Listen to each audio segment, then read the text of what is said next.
Okay, welcome to our cylinder head evaluation video. The objective of this video is not to remove, replace or disassemble the cylinder head, because at this level you people will be able can do that already. The objective of this video is actually how we evaluate the component, how we actually test them and look on them to see if they can be reused or they can't be reused. Before we remove a cylinder head, there are certain basic things that should be done. For example, here we have an engine. Typically, the first thing we want to know on any engine that we are working on, either gearbox or transmission, is the engine number. The engine number is normally written somewhere around here on the block when it is not on this side. So let us look on the other side. And I'm not seeing it right here, but generally the number is written on the cylinder block and it can be found.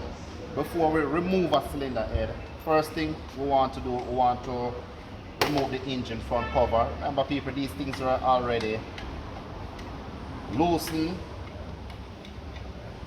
Alright, to remove the engine front cover. Alright, Joel, get this out with the correct bolt, and we remove the valve cover. These things are already pulled already. Alright, the question is, why do we want to remove the engine front cover and remove the valve cover?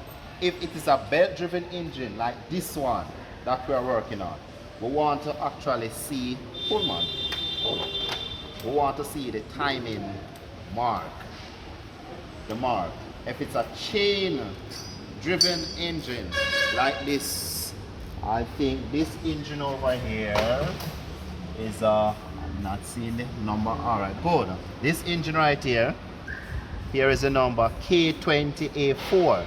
So if you're working on a vehicle like this and you want to know certain things like either the chain linkage or even the marker, anything like that, you can just type in this number here, K20, within Google, and I'm sure based on the age of this engine you will be able to see. So remove the pulley, remove to see something. So if you're going to disassemble this engine here, this engine is a chain driven engine. As we can see, we have two camshafts, we have a variable valve timing actuator.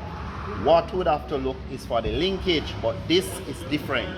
Unlike the belt driven engine, we'd have to actually look in the manual, type in K20, look in the manual, and what we'll see, it will show some linkage. So on this chain, it will show us where the linkage should be, so we can actually set the timing. So before we disassemble or remove or replace a cylinder head, we want to get these things.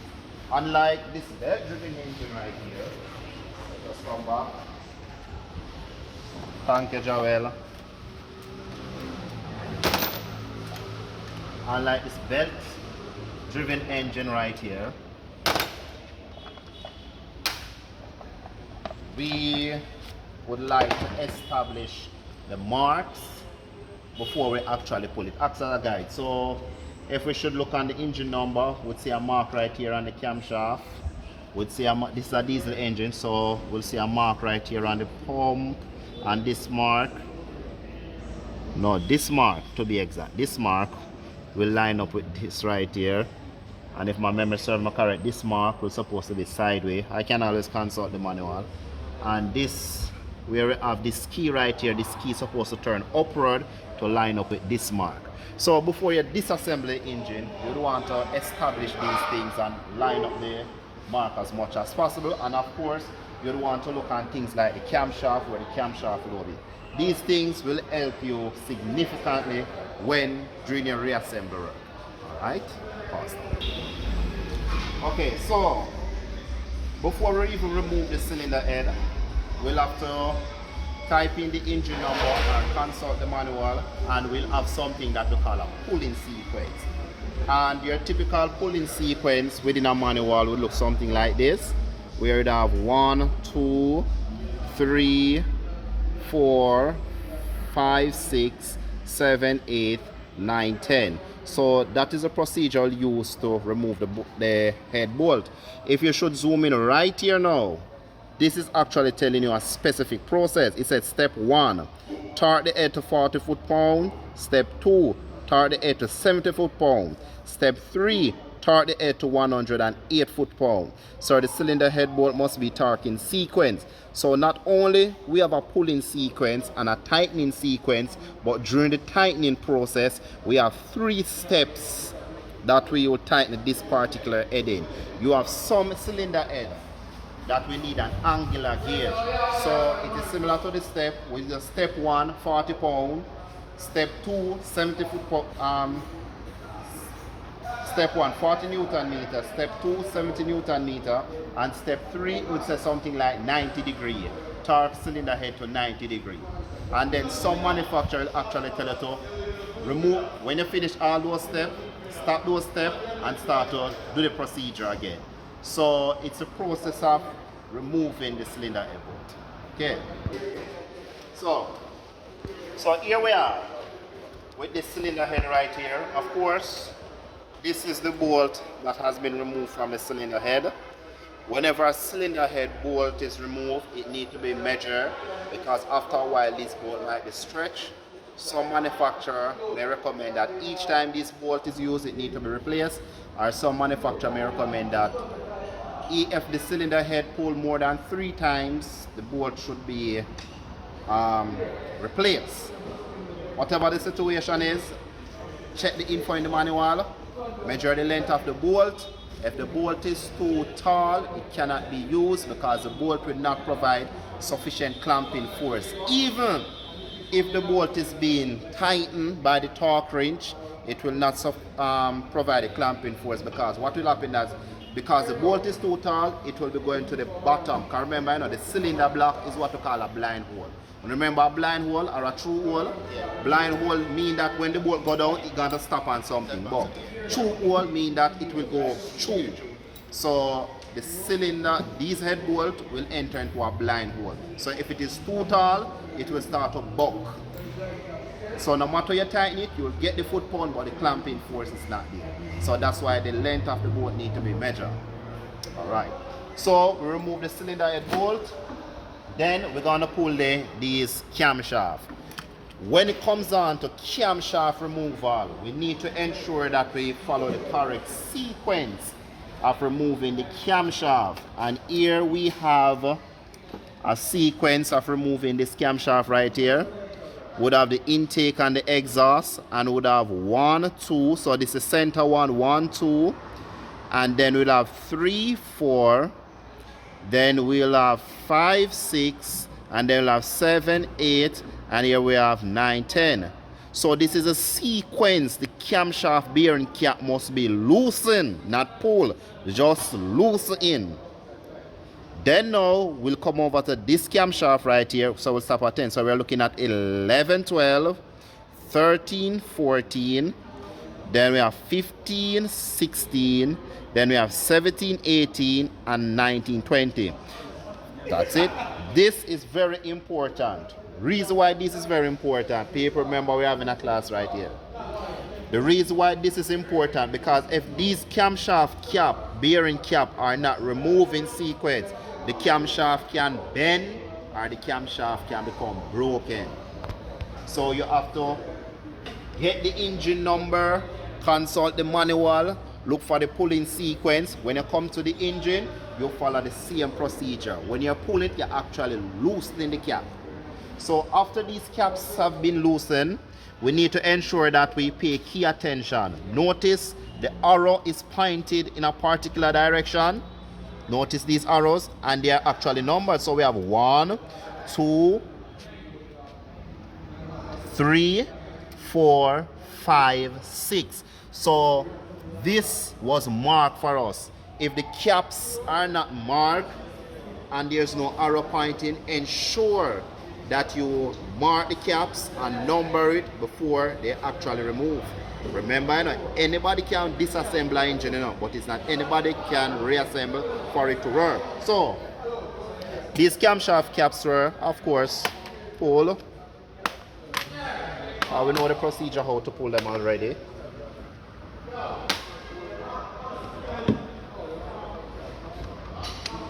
Good. So these caps are pulled, and we know that this one is the intake one. Alright, so here we have this camshaft in our hand. This camshaft, we have two methods. We have a dial indicator method, and we have you can use a vernier caliper or a micrometer, although nowadays is micro vernier caliper is the most ideal instrument to use. You're going to consult your manual, and you're going to measure the camshaft lobe.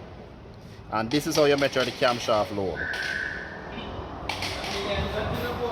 So you'll measure all the lobes and ensure you have the correct height. You're going to also measure the camshaft journal. And right here, so you measure each journal. So when you measure the camshaft lobe and the camshaft journal, you have to ensure that it is within specification. Where are you going to get the specification for these lobe and this journal? Where? In the manual. But we just have a school of we have a general rule say anything that is less than 2,000 of an inch need to be replaced. That is just a general rule that we have.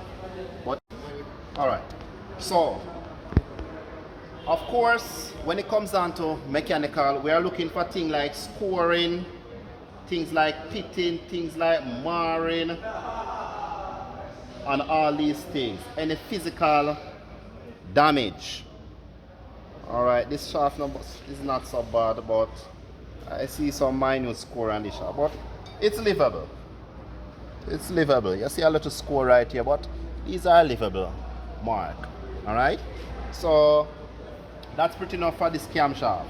All right, this particular system is what we call, these are hydraulic adjusters. So right here, this will come right here, and of course these must also be marked too. These rocker arm must also be marked. They must be numbered, as I can see. My student numbered them 10, so this came from 10. So this is an intake 10 or exhaust 10, bravo? Exhaust. Exhaust 10. Oh, you know that it's exhaust. Intake from 1 to 8. 1 to 8. Yeah. All right, very good. I didn't know that. So intake is from 1 to 8. Exhaust would be from 9 to 16. So we can easily well trace this, and this would come from right here. Am I correct? Yeah. This would come from right here. Yeah. All right, very good. So this hydraulic, and it will sit right here. And of course now we have the nut and the 10 spanner that we can do our adjustment right here. And the cam lobe would be right there. So this is a hydraulic rocker arm system. And all right, that's it.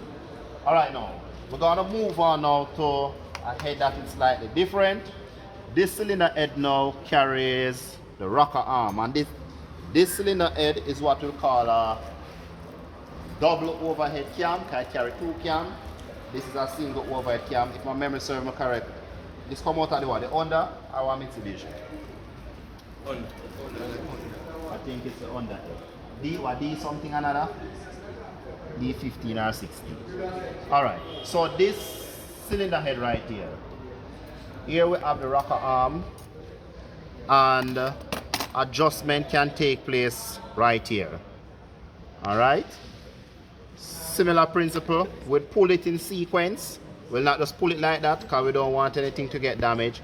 We'll find the engine number, pull this cylinder head in sequence. Alright, let us look on this. This is what, the 1NZ family? Yeah. Where's the camshaft for this engine? I need the camshaft for the camshaft. Yeah, so with this particular head now, as you can see, we have these shine things. People call them shim, but they are not necessarily shim. They are what we call cam followers. If the valves is grind too much, these cam followers will push up, and when this camshaft here bolted down in the journal, it will allow the valves to be partially open. Alright, so when you are grinding these valves, care must be taken that we don't grind too much. If it reaches a certain level of damage, probably have to just carry it to the machine shop and see how best the machinist can correct it. Alright? Alright, so back over here now. Alright, valve clearance. Typically, generally speaking, intake valve is what? 12 thou? Exhaust valves is 8 thou, which is 8,000 of an inch. Then with the feeler gauge. How do we measure the valve clearance on this right here? Exhaust 12 intake, yeah. Exhaust 12? Other side.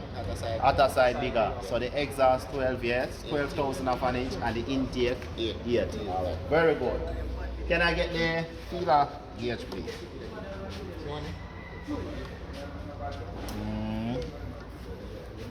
Want a better flathead screwdriver, find too big? Just give me a 5. Better flathead, too big.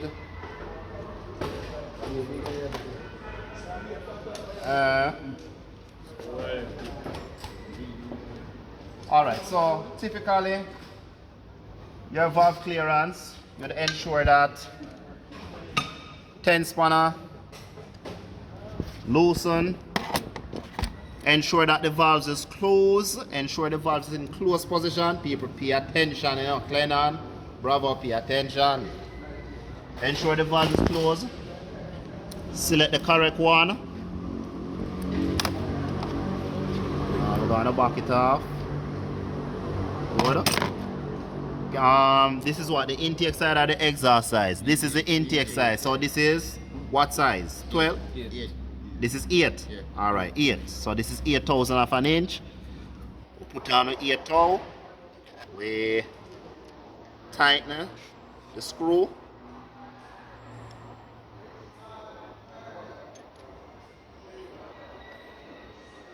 Tighten.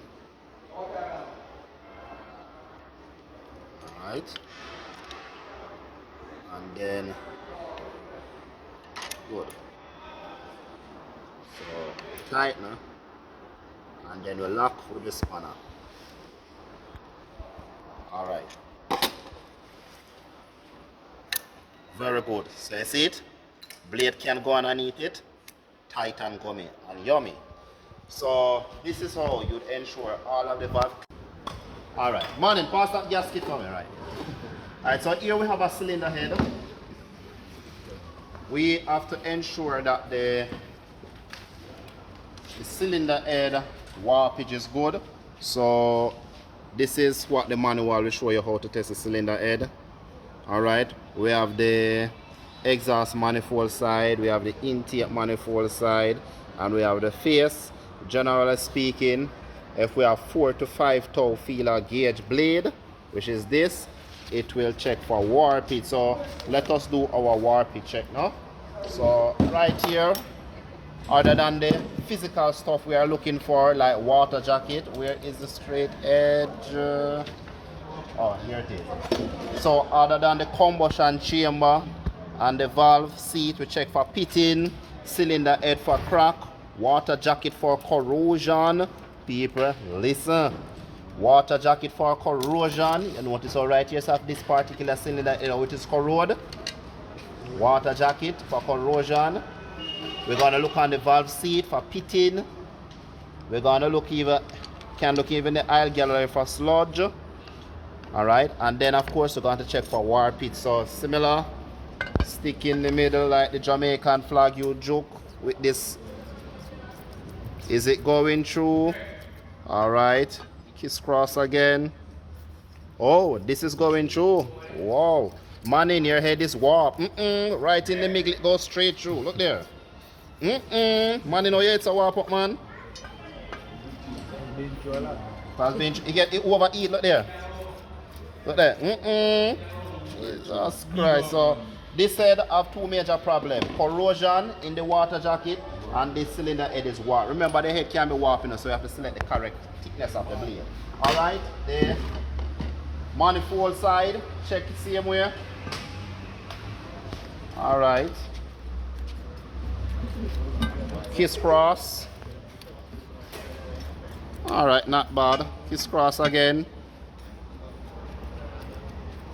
Alright, so the manifold side is not bad, but we already know that we're going to discard this cylinder head right here. Alright, now valve seat time now. We need to ensure that these valves are grind. Valve stick and piece. These valves are grind properly. Can I get the lap stick? Lap stick, people need to pay attention. Just give me the things that I ask for them. Lap stick and the piece. Alright, so technically we get the lap stick. Then we're going to get our pace, and we have fine pace and coarse pace. So we have the coarse side and we have the fine side. So we're going to deal with the coarse one first. So we get our paste, put it right here. Yes, apply our paste. Then we have our lap stick, and then we push it down. And then when we push it down, we have to ensure that our lap stick is all right. This lap stick is not so. How many lap stick I took out? 1 or 2? Can I get another one, please? Alright, let me the next one. But I feel if this one will stick into it. Alright. Alright, so we have the lap stick and paper. Your lap stick is not lapping. I don't know why. You want some grit? None. Afraid of you, No gum in the lap stick. Try next The time. next one, yes, sir. Alright, so you get the picture. We have the lap stick and then we. Alright. We have more lapping out of this.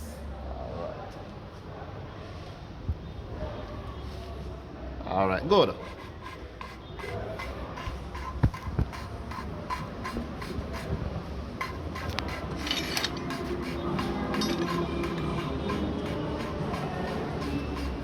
Alright, so that's how we grind the valve. When we finish grind the valves, to ensure that the valve is seated properly, we just seal off the area and we pour some gasoline. And if that gasoline stay right there, we know that the valve is sealed. If the gasoline run out, we know that the valves need to be grind again. Alright. Vernier caliper again.